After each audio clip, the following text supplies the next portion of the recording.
Give It Away de Red Hot Chili Peppers. 1, 2, 3, 4.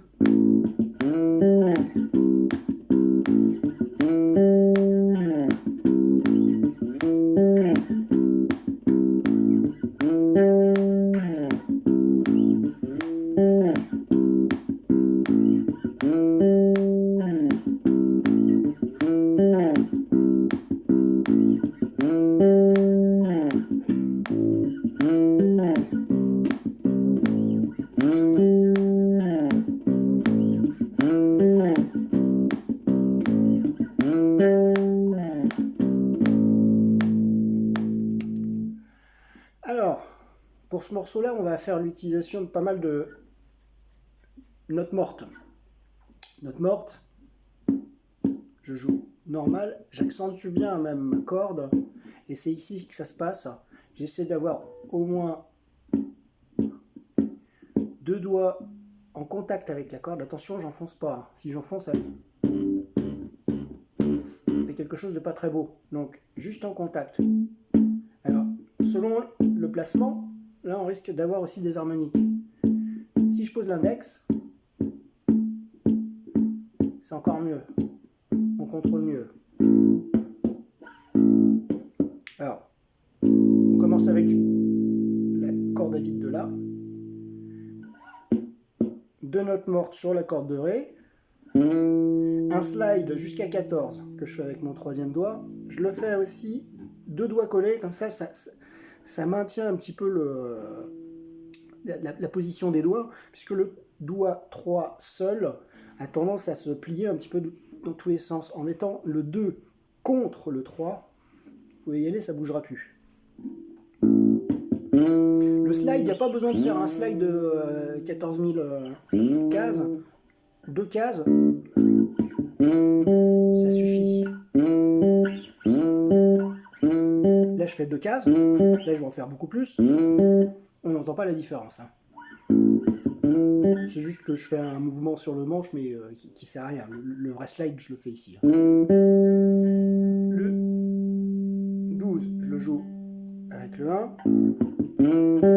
Et là, on va avoir quelque chose d'intéressant. Il va faire le Do en contretemps. Mais pour lui donner du groove, il va faire juste avant 2 notes mortes.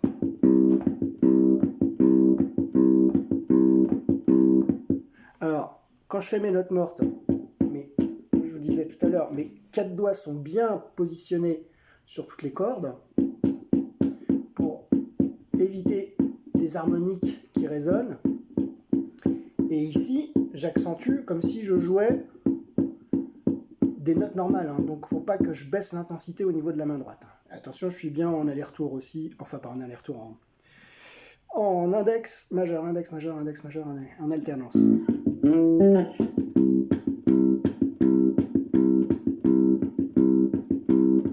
Donc voilà, des belles notes mortes.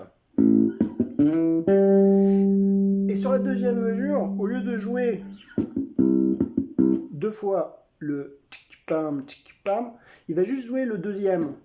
Ce qui fait que cette note-là, il va la garder plus longtemps. Et c'est intéressant d'ailleurs. Ça donne une respiration au groove.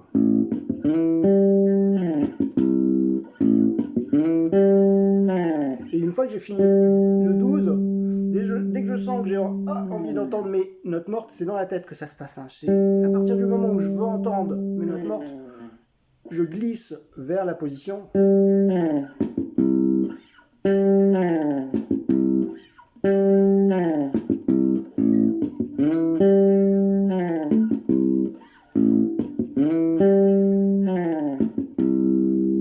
Autre chose que je peux faire qui est sympa, je tire un petit peu ma corde comme ça. Ça fait un quart de ton. Donc attention, quand je joue la note, que je dois l'entendre, la corde elle est bien droite. Donc on voit bien, elle est droite, c'est après que je tire, et lentement. Si je joue à droite avec ma main, et que ici j'ai anticipé mon mouvement, je suis déjà parti, ça fera une note fausse. Donc c'est délicat à contrôler. Mais ça donne un effet intéressant.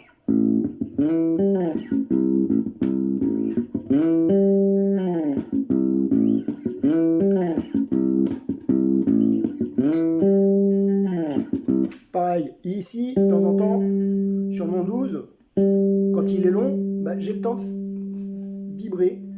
Donc, pour le faire sonner, moi je bloque mon index contre les autres doigts, ce qui fait que je peux avoir quelque chose d'efficace au niveau du vibrato, et je lâche mon pouce derrière.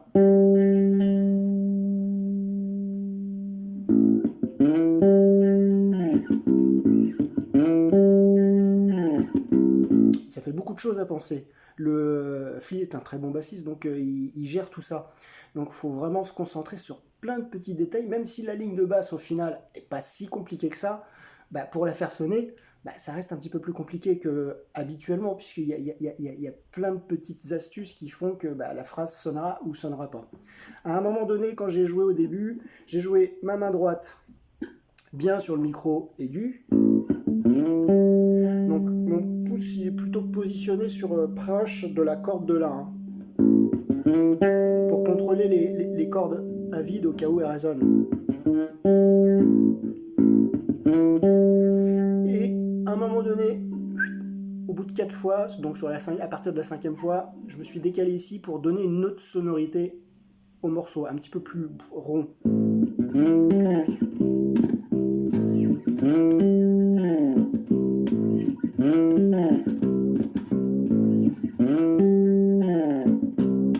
Voilà. Franchement, les deux sonneront. Moi, si je dois jouer le morceau, bah, je m'amuserai justement entre les différentes positions. Là, on aura quelque chose de plus grave et de plus puissant au niveau du volume sonore. Donc, méfiez-vous de ne pas commencer par celui-là, mais plutôt par celui-là. Je vous montre la partition. Donc, les notes mortes sont symbolisées par des petites croix. Là, on a le slide pour arriver au 14. Et là, ce que je disais, les deux notes mortes qui précèdent le contretemps. On joue la note que j'arrive pas à lire à l'envers, mais qui est un 0. Donc cette note-là qui dure plus longtemps. Voilà. Qui remplace en fait cette partie-là. Donc je rappelle le nom du bassiste parce que il est important, c'est Flea.